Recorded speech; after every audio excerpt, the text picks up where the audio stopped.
Eli nyt katsotaan tätä LinkedInia vähän tarkemmin. Ja LinkedInhän on nykyään Microsoftin omistama. Microsoft osti LinkedInin 2016 ja yllätys eivät ole vielä saaneet rikottua sitä. Ovat ylittäneet itsensä, kun ei ole vielä mitään pahempaa sattunut. Eli se on verkkoyhteisöpalvelu ja verkostoitumisväline. Käyttäjät voivat ladata palvelun ansioluettelon harrastuksensa ja kiinnostuksen kohteessa sekä saada suosituksia entisiltä esimiehiltä ja työkavereilta sekä suositella muita. LinkedIn ei varsinaisesti ole työnhakusivusto, vaan sitä voidaan pitää keinona laajentaa omaa verkostoa ja saada sitä kautta mahdollisia työtarjouksia sekä löytää hakemiaan työntekijöitä. No joo. No itse liityin vuonna 2006 LinkedIniin ja sen itse asiassa näkeekin täältä asetuksista. Niin mennään täältä Manage your data and activity. Täältä näkyy tapahtumat. Täällä ei niin hirveänä ole edes tapahtumia. Tämmöisiä isompia, missä on muutettu käyttäjäehtoja tai jotain. Täällä näkyy 2006. Lokakuun 15. päivä liityin. Ja ennen oli pari kutsua ehtinyt tullakin yliopistokavereilta, mutta mä olin hylännyt ne, kun katselin, että mikähän ihme juttu tämä on, mikä lienee höpö juttu. En lähde tuohon mukaan, mutta sitten LinkedIn pikkuhiljaa nosti profiilia, tuli tunnetummaksi ja itsekin selvittelin sitä ja sitten liityin, kun tuli seuraava kutsu. No alkuvuosina en hirveästi käyttänyt tätä, mutta jos katsotaan, vaikka on niinku passiivinen jäsen, joka on kyllä tehnyt profiilin sinne. Otaanpa minkä näköinen se profiili tällä hetkellä. Tätä uusin muutama vuosi sitten. Tätä tämmöisen tausta, jossa on tämmöinen mosaikki keywordsista. No joo. Eli tosiaan vähän päivitin tätä profiilia ja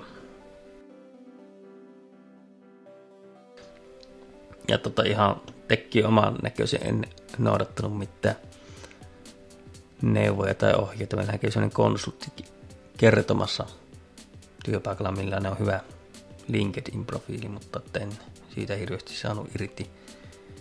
Enkä noudattanut kyllä niitä oppeja. Tämä LinkedIn ei ole mulle ollut semmoinen mitenkään, että mun elämäntuotteesta riippuisi, niin sen takia mun ei ole tarvinnut silleen. On voinut vähän riskilläkin tehdä ja mä tekin tämmöisen, missä mä kerroin vaan, että millainen kaveri mä oon ja sitten näitä keywordseja laittelin tuohon vaan listasin. Totakin saisi kyllä päivittää.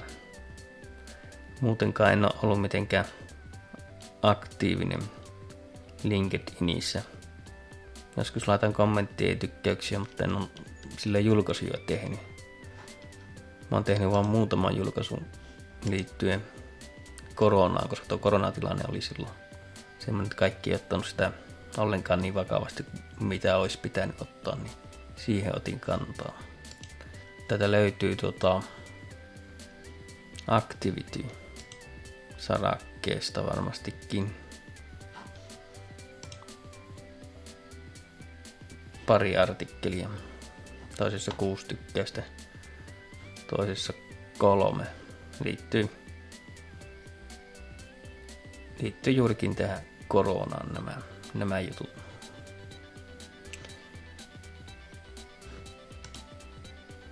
Elikkä ei niinkö sinänsä bisnestä, mihin tarkoitettu tämä LinkedIn. Sitten muutamia posteja tuossa koronaa laitoin, kun tyttö kävi tuolla toimistolla askartelemassa, niin siitä on tehnyt näköjään julkaisun. Siihen on tullut paljon tykkäyksiä.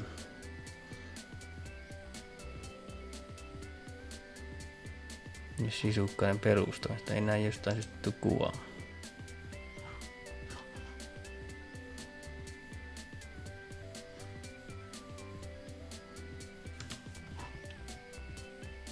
Messullakin on käyty. Apunitorin haastattelussa. Mutta tosiaan tuo profiili, niin siinä oli se kuvaus ja sitten tänne voi nämä työkokemuksen kirjata ja sitten koulutuksen ja muitakin taitoja. Täällä on keywords ja erikseen vielä. Täällä esimerkiksi mä oon näitä kirjannut C-Sharp.net ja Visual Studiota. Niitä on sitten suositellut esimerkiksi .nettiä näköjään 10 eri ihmistä. Täällä näkyy nämä suositusmäärät tuolla perässä. Ja itse, täällä voi olla tämmöisiä ihan sanallisia suosituksia, myös niitä ei ole tullut harrastettua. No siitä huolimatta, että tämä on ollut aika passiivinen täällä LinkedInissä, niin Headhunterit kyllä on kuitenkin lähestynyt monta kertaa erilaisilla ehdotuksilla. Ja kun katson tämä historia, niin 2010 on näköjään ollut tommonen ensimmäinen. Eli Norjaa ovat etsineet senioritason sulatettujen graafista ohjelmoijaa tai insinööriä, OpenGL ja Embedded System sulatetut. No silloin on ollut kyllä itse asiassa vaihtamassakin työpaikkaa, niin on laittanut jatkokysymyksen, mutta en ole saanut siihen vastausta. No sitten seuraava semmoinen varsinainen, milloin menikin ihan loppuun asti, oli tämmönen suomalainen firma, jolla on myös Piilaksossa toimisto. Ja siellähän mä ihan kolmannelle kierrokselle etenin siinä rekrytointiprosessissa. Sieltä Piilaksosta Jenkki haastatteli mua, soitteli Suomeen kaiskus illalla 8, kun siellä on aamu.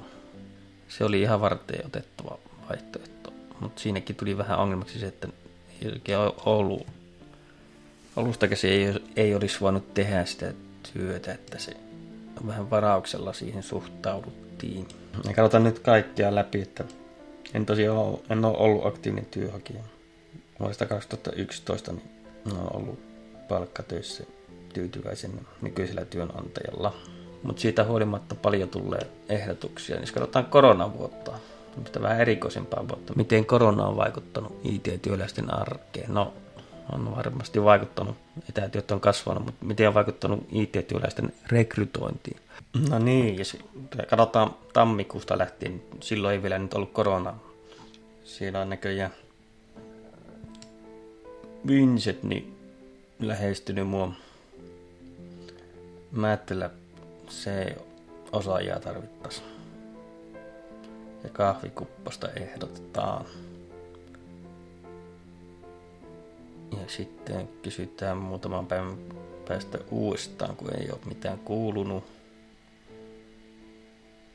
No mä sitten vastasin, että en nyt tällä hetkellä etsi töitä. Sitten vielä kysytään tosta, että voinko tehdä oman firman kautta. No sitten mä ehdotan mun omasta verkosta yhtä tuttua kaveria ja minulta terkku, että joskus voi tehdä näinkin. Mä itse asiassa sisukkaan kauttakin laitoin muutama ilmoituksen näkyville, välitin niin kuin sanoin, että mä pystyn oman verkostoni kautta etsimään, ei ole niin monta roolia sinne tarjolla. Mutta ei vielä natsannut, siihen tuli pari kyselijää ja pari hakijaa, mutta ei oikein löytynyt sopivia siihen, että sisukkaat ei ole vielä profiloitunut ollenkaan tuolla IT-puolella. Sillä remonttihommissa on ollut nyt se toiminta keskittynyt sinne. No, jos sitten katsotaan eteenpäin, niin no siinähän on sitten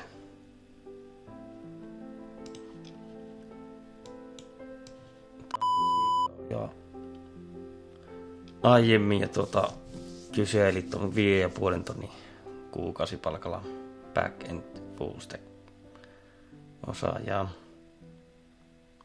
Ja sitten oli tässä toinen rooli kanssa tarjolla, mutta kieltäydyin kohteliaasti, en ole hakemassa nyt töitä. Ihan mielenkiintoinen, sinänsä mielenkiintoinen ehdotus. Sitten etsittiin Fortran osaajaa tonne Britteihin. Fortran on tämmönen esihistoriallinen ohjelmointikieli. Se on vuodelta 1957, mutta raskaassa teollisuudessa on vielä monia järjestelmiä edelleen ylläpidossa, joka on Fortranilla kehitetty. Että se on edelleen validia osaamista ja osaajat alkaa tietenkin olleen vähissä. Itse kuulun tähän kastiin, mutta en millään tavalla pidä mielenkiintoisena tämmöistä Fortran osaajan paikkaa. En ole näköjään tähän ehtinyt mitään vastata. Jos sittenhän on tullut ihan myös suoria soittoja. Ihan työpuhelimien soittajia myös tekstiviesteillä kysellään töihin. Tää oli mielenkiintoinen tehtävä. Tämmönen projekti. Ja vastasin, että asun Oulussa ja täys työllistetty. OpenVMS on tämä käyttöjärjestelmä, josta Fortran pyörii. Täällä olisi permanent positio ollut tuolla Kistassa Ruotsissa. En ole tuohon vastannut mitään. Synttäri onnittelut on saanut sitä. Ja sitten tulee myös toisinpäin näitä pyyntöjä, että olisi asiantuntijoita, osaajia olisi heillä tarjolla, jos mulla olisi joku projekti heille. Tämmönen outsourcing company Ukrainasta. Ja sitten jos näitä tulee ja jos epäilyttää, että onko tämä nyt ihan oikea ihminen kyseessä. Yhdelle tutulle verkostossa oli käynyt niin, että sitä voi tehdä semmoisen ilmiannon. Niin jos tulee useampi kappale, niin sitten LinkedIn haluaa varmistaa sen henkilöllisyyden. Eli se oli joutunut skannaamaan sen passin, lähettää LinkedIniin, että tämmöinen tyyli on muissakin sosiaalisen median verkostossa. Tiedän kyllä, ehkä vähän hurjalta tuntuu tuommoinen, että pitää passi antaa skannata. Tässä joutuikin väärin käsiin. Mutta en tiedä kuin tämä yhden tapauksen. No sitten heinäkuun lopussa tuli kyllä mielenkiintoinen paikkahaku Lontoossa. Grafiikkahommia. Seniorin-insinöörin palkkaus 65 000 euroa ja team lead 110 000 euroa. Tuo 65 000 on vähemmän mitä mä Oulussa saan nykyisessä työssä. Ja jos ajatellaan Lontoon hintatasoa, niin en voisi hakea siihen. Tuohon mulla oli tarkoitus jotakin vastata, mutta en ole näköjään vastannut kuitenkaan. Täällä on tämmöiset valmiit vastausvaihtoehdot. Joskus oli semmonen, että ei voinut vastata kuin kyllä. Oli aika huvittua. Ja sitten korona-aikana niin nämä hommat alkaa niinku etätyönä. Nyt katsotaan tätä aiempaa. Remote work during this lockdown period. Syyskuun alussa niin useita rooleja. Olen sitten ehtinyt vastata ennen uutta työtä. No, sama kaveri sitten kyseli, näköjään tammikuun 13 kyseli. Siinä olisi Machine Learning ja Computer Visionia, eli ihan muutaman päivän sitten Norjassa. Tämä onkin ollut vuosi sitten tammikuussa. Nyt olisi tämä viimeisin viesti, niin Ruotsissa olisi 3D-osaajalle paikka auki Tukholmassa ja C++. Initial remote working due to COVID-19. Joo. No sitten katsotaanpa vielä nopeasti eteenpäin. Siellä olisi ollut full stack developer ja siihen en ole myöskään ehtinyt mitään vastata. .NET ja C#. Ja Oulussa. Eli töitä on hyvin tarjolla kyllä koodauspuolella. Fortranin osaajaa taas tarvittaisiin Britteihin. No sitten tuttu firma lähestyi tuossa joulu välipäivinen .NET ja Sharpia Pythonia. Ja siinä on jo valmiit vastausvaihtoja. Tuonkaan ei ole vielä kerennyt mitään vastaan. No lopuksi vielä sitten yleisesti tästä työn hakemisesta ja työhaastattelusta. Eli ylipäätänsä mille alalle lähtee, jos tämänkin on vielä mietinnässä, niin kannattaa kyllä keskittyä siihen, mikä oikeasti kiinnostaa. Pyrkiä löytämään semmoinen ala. Se on huono, jos vähän niin kuin väkipakolla ajautuu alalle, joka ei oikeasti kiinnosta. Niin silloin kovalla työllä voit olla korkeintaan keskinkertainen. Että tämmöistäkin nyt kuulin, vaikka on vuosi 2020, niin lähipiiristä, että oli yksi tuttuja lapsi, niin halusi vanhemmilla oli jyrkät mielipiteet, että mikä on hänelle se hyvä polku, vaikka hän halusi tehdä jotain, halusi lähteä ihan eri polulle. Että siinä vaiheessa pitäisi kyllä ainakin käydä läpi ne realiteetit, että sehän on niinkin hyvä, jos on nuorella joku idea jostain alasta, niin ainakin myöskin näin päin, että kertoo vaikka tilastojen valosta mikä on työllisyystilanne tällä alalla, että tietää sitten, että mille alalle on lähdössä, että välttämättä niitä töitä ei ole tarjolla, mutta että liian kova painostus on, niin ehdottomasti ei. Ihminen kuitenkin vähintään se 8 tuntia joka päivä käyttää aikansa siihen työhön, niin pitemmän päälle siitä ei kenellekään hyötyä. Tai joutuu tekemään jotain, mistä ei tykkää. Ja jos nyt tulee sitten valittua väärin sillä nuorella, niin ehkä on parempi antaa tehdä se virhe. Tai on kyllä parempi antaa tehdä se virhe, kuin pakko ohjata tekemään jotain, mikä ei kiinnosta. Eli itse mä tekin tuon LinkedInin kuvauksen, niin tekin vaan rehellisesti, että miten tykkään tehdä, tykkään rakentaa. Ja sitten luettelin osaamista. Samoin työhaastattelussa olisi tärkeää, että olisi rehellinen, ettei kannata vetää mitään roolia. Jos nää oot spesialisti, niin nää oot spesialisti. Jos nää et oo, niin totea, että näitä juttuja et vielä osaa. Jos se ei työnantajalle riitä, niin ei sitä valehtelusta ole mitään hyötyä ainakaan, että vetää jotain eri roolia siellä, koska se käy sitten rankaksi, jos nää joudut vetää sitä roolia, jos nää saat sen paikan ja myöskin siellä töissä sitä roolia. Tokihan nuorena ihmisenä aina tiedä, että mikä on se oma juttu. Silloin voi kokeilla vähän eri rooleja. Tärkeää on olla kuitenkin rehellinen. Mutta noissa sisukkarinkin hommissa, niin